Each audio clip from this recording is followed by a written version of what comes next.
Paolo Giordano is a physicist who stormed the world stage of literature with his debut novel, The Solitude of Prime Numbers. He later went on to write other novels, for example, Family, Heaven and Earth, and The Human Body.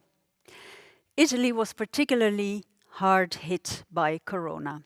Giordano, being Italian and writer, did what a writer does. He wrote an essay called Nel Contagio, How Contagion Works. In it, he describes the life under lockdown and also what numbers teach us about this invisible enemy. Paolo Giordano, welcome, welcome, welcome. At BOZAR, I would say, but of course you're not with us because of Corona and all that entails. Thank you for joining us for the BOZAR series of conversations entitled Repairing the Future. Where are you at the moment? Hi, I'm in Rome, in my house, in my very tiny office, but luckily I was in BOZAR a few years ago, so I know the place, I know the vibe, and it makes it a little less awkward. You've been writing about Corona and the lockdown in an essay, Nel Contagio, How Contagion Works. I was struck by the fact that we know you as a wonderful novelist, and yet for this essay you hark back to mathematics, to your training as a scientist. You're a physicist. Why is that? Why the science? Why all of a sudden this mathematics again? Because all of a sudden mathematics entered our lives, I guess. Not in the best way, probably. I wrote this book in the very early stage of the epidemic in Europe. I started it at the end of February. And if you remember that time, that the epidemic was officially only in Italy at that moment, apart from China, of course. And even in Italy, it was still sort of invisible. We knew that the numbers of contagion were growing day by day very fast, but the emergency was still invisible. It was not yet in the hospitals. It was not yet a health emergency. So it was basically a mathematical emergency. And I realized two things at that moment, and they both had to do with mathematics. So on the one hand, if people weren't able to make out any sense of those numbers, they could be even more scared than they had to, because the situation really looked like as if something was about to explode. And on the opposite side, if the interpretation of the numbers wasn't the correct one, it was very easy to have wrong expectation about what could happen after on. And I remember having discussions with people who were telling me, oh, you'll see in a couple of weeks this will all be over and we won't even remember it. But the mathematics were saying very clearly that that couldn't be the case. So I just felt the need of sitting down and write and try to explain those few things that I had understood thanks to my background. Mm-hmm. I was struck by it as well because I've heard you say a long time ago that both science and literature for you have an element of controlling things, and maybe not exactly in the same way, but still you use the word control. And I wondered if at a moment of crisis like this one, unheard of, unseen, that science offers more control than literature in a way. Well, I am a control freak, actually. I really cannot give it up. And so this whole crisis has been a very strong lesson for me, because I think for the first time in my lifetime, a major force, a major event, um, completely forbid me from having any form of control. I mean, I've seen all my uh, tightly scheduled plans for the following months crumble down in a few days and just disappear. And I was as everybody else. I was not in control of my time. I think that's a very strong lesson for many of us.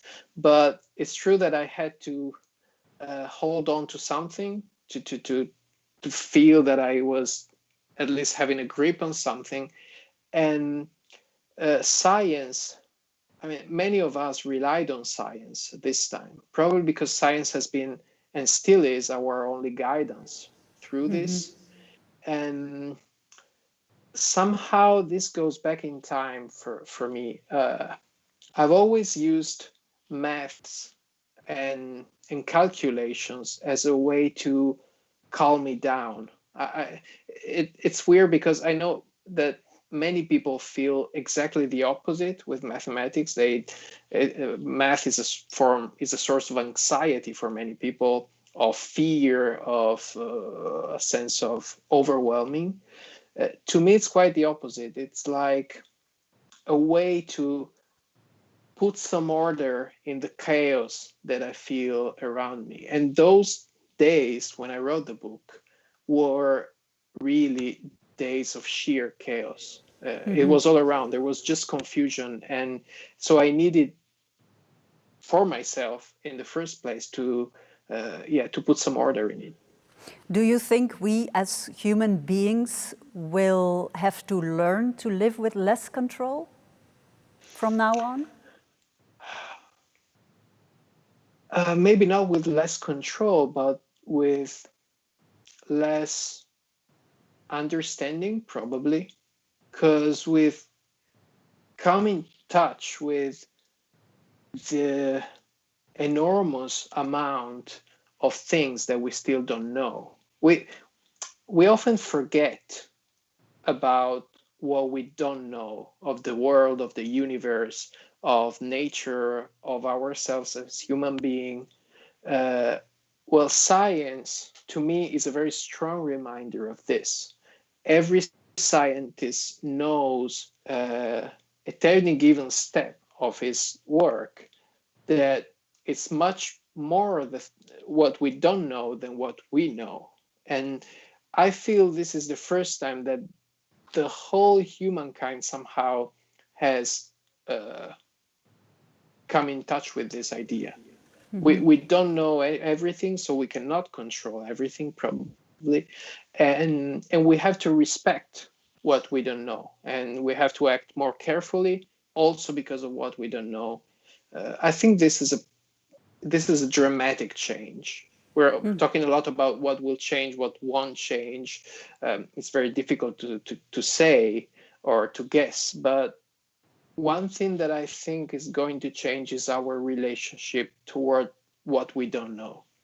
Yes, because there's a whole scale, of course. There's what we don't know, there's doubt, there's skepticism, all inherent in science, but it can also frighten people and make them insecure, look for unassailable truths. Yeah, how do you look at that? What do you make of that? It's very complex. I guess many people have been kind of disappointed by science and scientists because we've seen scientists contradict each other. We've seen scientists saying something, then withdrawing it, then taking it out again. I'm thinking about chloroquine, for instance, but it's been there for, every day there was something that looked like new evidence, and then again it was someone else was saying no, that's not true. So we've seen the conversation of science happening, which is probably what we didn't want to see. We project on science the idea of again, of control, of knowing things. But science is much more about not knowing things, of questioning the truth. Um, Much so like novels, actually, if I may interrupt. Novels is about, or literature in general, you could say, is about asking questions, looking at things from different angles, contradictory angles sometimes. So there you are again, back to literature. definitely, but I don't think that's a very common idea, though, both for science and for literature, because um, I've been asked so many times questions like, okay, what is the message you wanted to convey with this particular book? And the answer to the question is always, I don't know. There is no message. There are basically questions that I wanted to raise. Also, literature for me is a lot more about questions than about answers. But still, for some reason, um, we're encouraged to look more for answers than for questions. So I think that's ground for thinking a lot for all of us. In the essay, you talk about the god Pan and how he is at the basis of the word panic. Can you tell us a bit more about that and where you discovered him or found this idea? Well, I didn't know the I don't know if it's the right English word, the etymology, maybe something like that, of the word panic. So I had to search for it while I was quickly writing the book, and and the reason why I was looking for it is that um, in those days, and again we were at the beginning of the epidemic in Europe. Uh, there was a lot of debate about how media should act in front of the emergency. So there were the first big head titles in the news saying, okay, we have a situation under control, the numbers are dramatic, all things like that. No, and we started having um, the daily report from the Civil Protection Service, that was uh, keeping us updated about the numbers of the contagion. No? And some people started saying, "Oh, you don't have to give these numbers to say these numbers to people because this will put them in panic." And so for a few days, the media changed. Some of the media changed the strategy, and not that they were hiding the numbers, but they were just keeping them a little less in evidence. And immediately the panic really started to spread among people because people were saying, okay, they're keeping something from us. No And so control again. exactly. So I started to think about this idea of panic. Where does panic really come from? We often think that panic comes because I don't know, we're not being reassured by the institution. But I don't think anybody wants to be reassured out of nothing. We want to have clear information simply. We want people to explain to us in a clear and quiet way what is really going on. And if people understand, no matter how bad the situation is, they won't panic. They will be able to act properly. Maybe they will be worried, but they won't panic. That's what I think. That's a very And that's been a rational very view of problem. people. Probably, I've been arguing about this with my teenage stepson, and he told me the same thing. He told me, you have a too high idea of people. People are not rational as you imagine that. Maybe they're not, but I prefer to think of people as rational beings, and especially in a situation of emergency like this, I prefer to talk to their brain as much as I can. What strikes me is that the conversations, the discussions, the phases through which each country goes is so similar. The idea of control, the idea of what would instigate a panic and what wouldn't. I mean, we've been going through that in Belgium. I imagine people watching this conversation all over the world will be saying, yes, yes, I recognize that too. Do you think it will bring us ultimately closer to one another if and when we realize that? Or is that just a passing communality? It didn't really bring us together, unfortunately. It should have happened. And it's exactly as you say. Each country went through the same phases. The situation was not exactly the same everywhere. Some countries were hit harder than others, but still we all face the same thing. And the funny thing about this is that this was clear from the very beginning. It was clear when the virus was apparently only in China. And it was even clearer when the epidemic started in Italy, so in around February 20.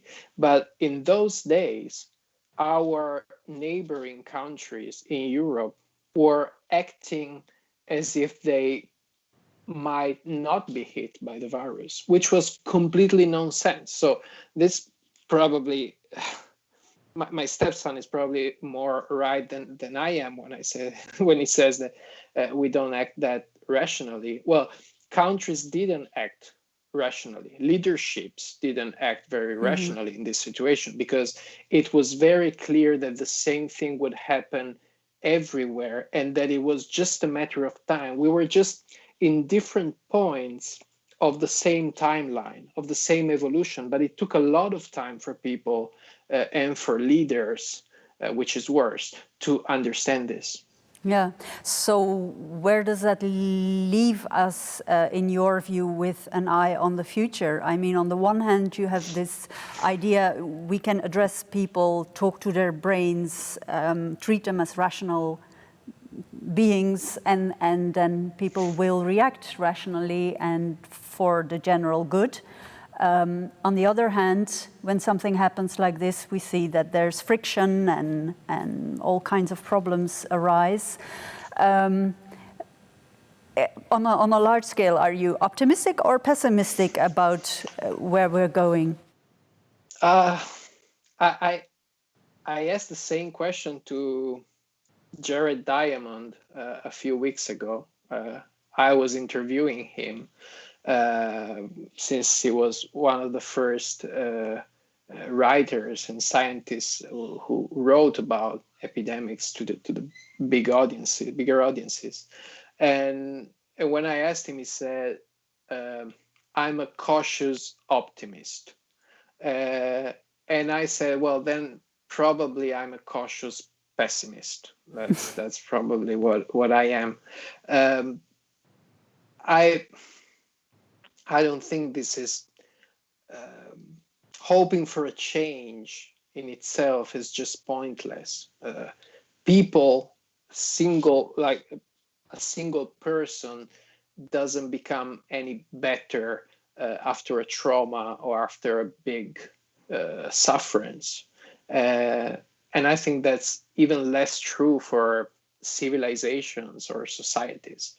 But this is for sure a moment of, we've been through an earthquake. So there is time, there is an occasion for reconstruction, for deciding new rules and new paradigms, for repairing that future, as you titled this series of conference. So I'm not optimistic, but I think that we can take this chance and we can do actual things.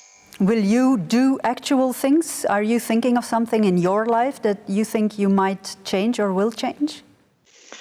So far, I'm doing this. I'm talking and debating much more than I've ever done before. That the whole thing about the book was this. I wanted to have something, put something in the hand of people that could be the start for conversations about the futures, about the possible changes.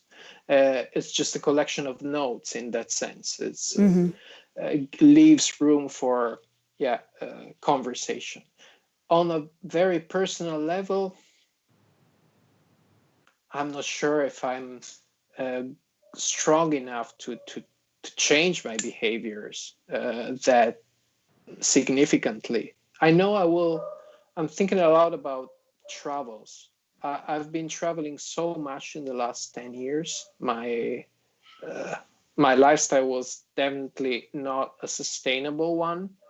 I won't make it sustainable, I guess, but I think I will try and be more selective in the future, at least. I think this is a change that is happening, at least momentarily, for each of us.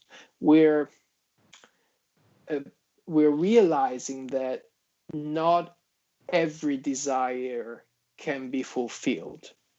There's like this idea of sacrifice that has entered our privileged lives, many of our privileged lives for the first time. And I think that, that is meaningful. In a way, you could say or argue that humans are like viruses. They are relentless. They go wherever they can, and when there's no obstacle in their way, they'll just go. Do you agree? Yes. We are very bad at putting boundaries to our lifestyles and to our desires and to our behaviors. Then something very big happens, and it reminds us that even though our desire can be infinite, the resources of the planet are not infinite, and that means a lot of things. So I don't want to make this any moralistic. I think it's very bad to see that the virus as something that brought any form of moralism into our lives. I hate that vision. I'm just trying to consider the facts, and this pandemic has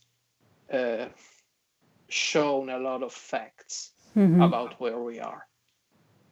And that I will take to the novelist in you, away from the facts or merely the facts.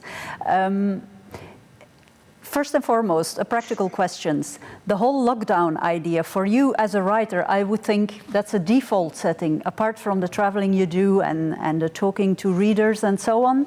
In essence, it's withdrawing in your room, sitting down, writing and reading. That's it. True? Yeah, true. It was, in that sense, it was probably less shocking for me than for many other people. I'm used to being in the house and sitting here and being alone for many hours. When I write a novel, I deliberately isolate myself for usually 2 to 3 weeks, and I get to see very few people, and I get to go out not much. So yeah, it was not shocking in that sense. But one thing that writers often do a lot is to walk, which is probably the counterpart of being so still for so long time. And I really missed that during the weeks of the lockdown. I really felt like I needed to walk, because I do walk for hours just like that, just wander. Thinking on your feet, as it were. Even in the essay, you refer to myths. I mentioned the god Pan already. and you end on an excerpt from a psalm. I was wondering, did you go looking for that text, or did you read that text a while ago and then find that it came in handy and at the right place and time in this essay?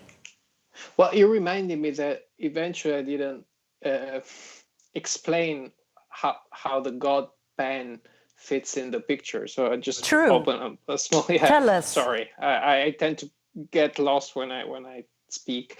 So that the thing with the word panic is probably comes from the fact that the God pen sometimes screamed so loud that his own voice startled him, frightened him. And I thought that was very interesting and meaningful, because it's exactly what I felt around me happening. People who were in charge of explaining things were making so much confusion that they were somehow frightened by their own words, and we were just panicking because we felt that lack of confidence and secureness in what they were doing and saying. Regarding the psalm, I knew that that passage before. I actually had taken part in a lesson here in Rome by a monk that is also a friend of mine, and he made this whole lecture about that psalm, and he focused a lot on that particular line that says, teach us to number our days.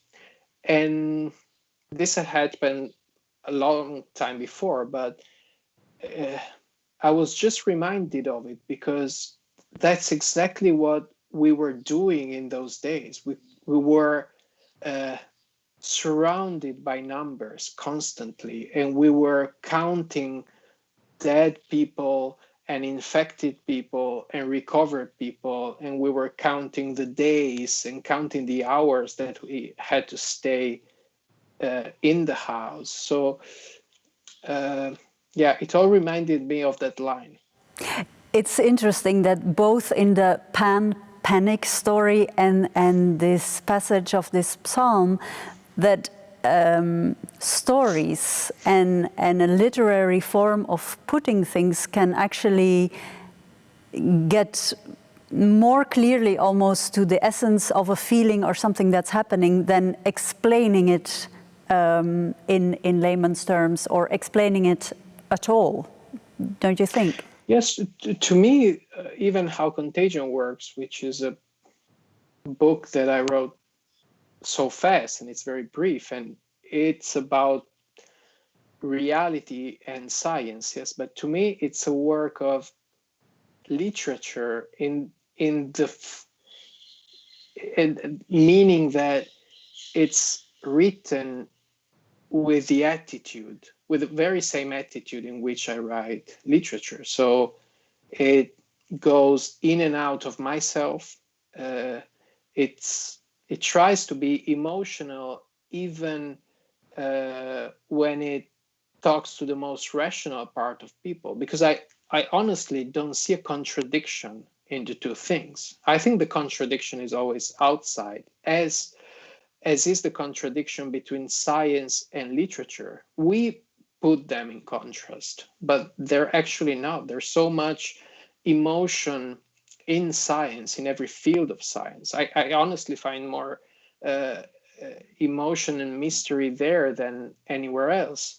And I do cite, the only citation I do in the book is from the Bible, and I decided to do that also to show that there is no contradiction even there. I mean, you can get ideas from the Bible regardless of you being a believer or not. It's just Yeah. something that can help you make sense in that moment. And then you can mix it with science, and you can mix it with literature and with memoir and with numbers and everything else. So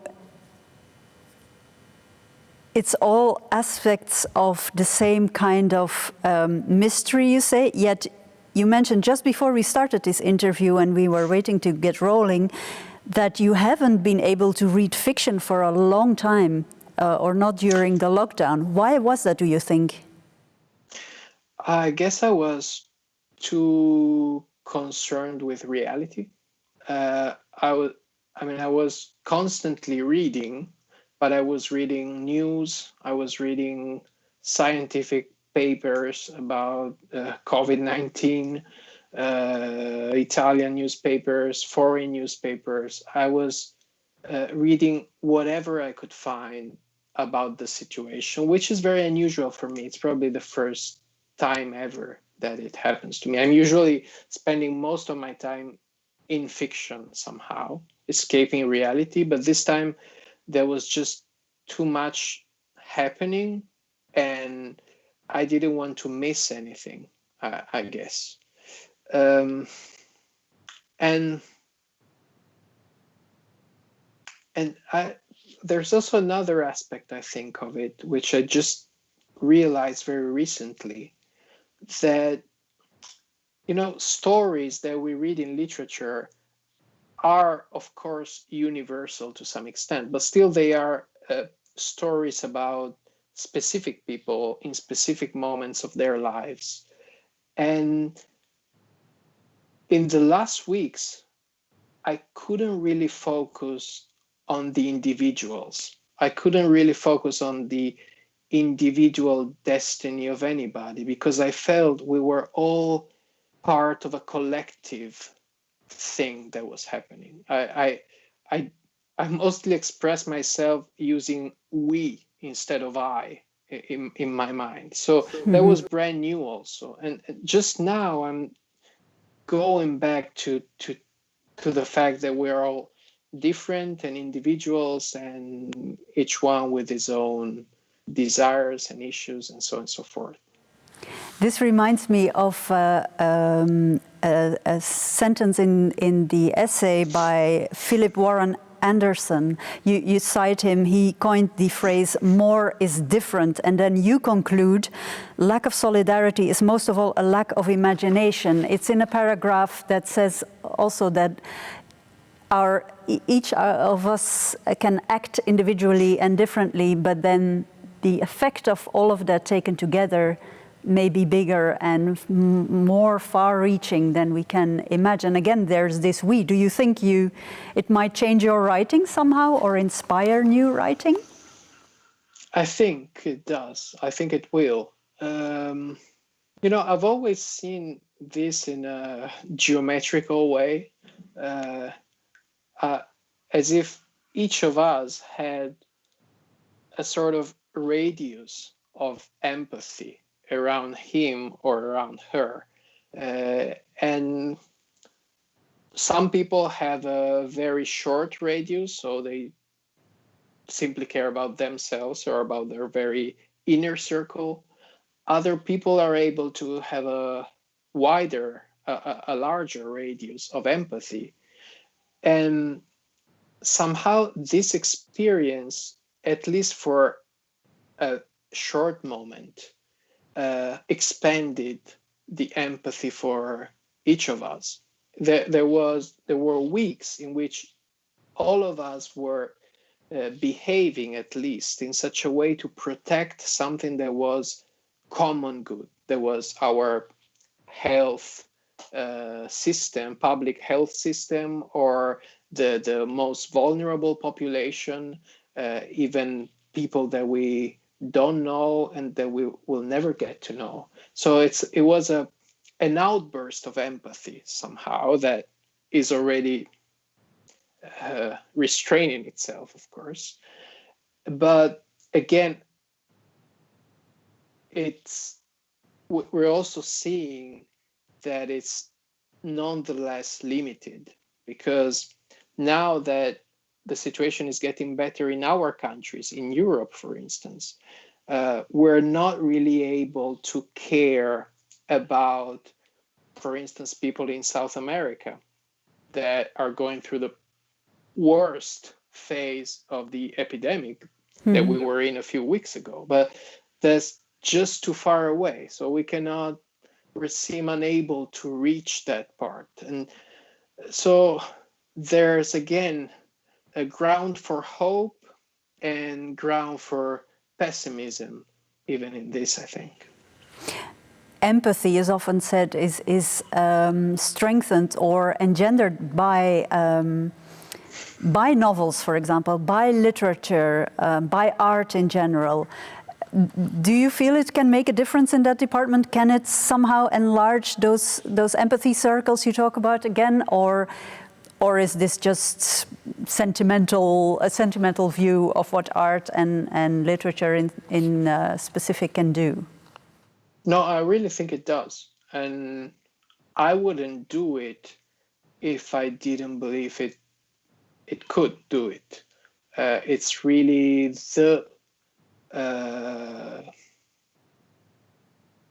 the aspiration for me about art, for me about writing in itself. It's all the rest is somehow not important.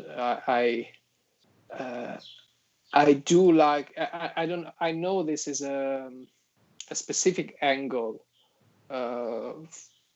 from which to look at art, and many of my colleagues wouldn't agree with this. So this is a personal view, but I'm personally interested in art and literature that tries to expand this empathy little by little. And to me, that's the very act of writing a fictional story. So putting yourself in the shoes of someone else that is different than you, or reading a book told in the voice of someone who is so different than you in the actual life, that does exactly that. And it reminds us that the basics of our existence are exactly the same, no matter where we live, how we've grown up, with which values, ideas, which part of the world. There's some common core that we all share. And I think literature is really an act of faith toward this core. Not only all of us have to reinvent ourselves as a community and as individuals, but you as a writer yourself as well, in that sense. Well, it's something has happened. We can consider it finished. I don't consider it finished, but we can feel that it's over somewhere within ourselves. Still, something has happened, something new and big. And so if you're a writer, I think if you're an artist in any way, you cannot really escape the confrontation with this.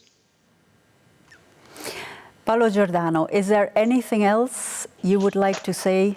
Now you have the chance to the people who are watching this and listening to you. Oh. Something we haven't talked about. We've talked about control, or I started the conversation with control, and we've very quickly come to the essence of emotion and of mystery and the importance of imagination and empathy. I think a lot of young people, for example, let's focus on them, are First thinking, of all, now what? So here's your chance. Well, the first thing is probably more for the grown-ups than for the very young.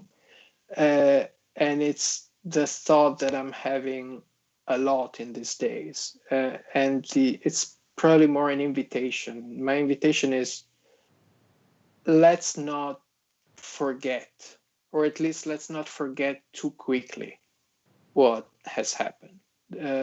Because that's exactly what we tend to do after a trauma, after a collective trauma like this.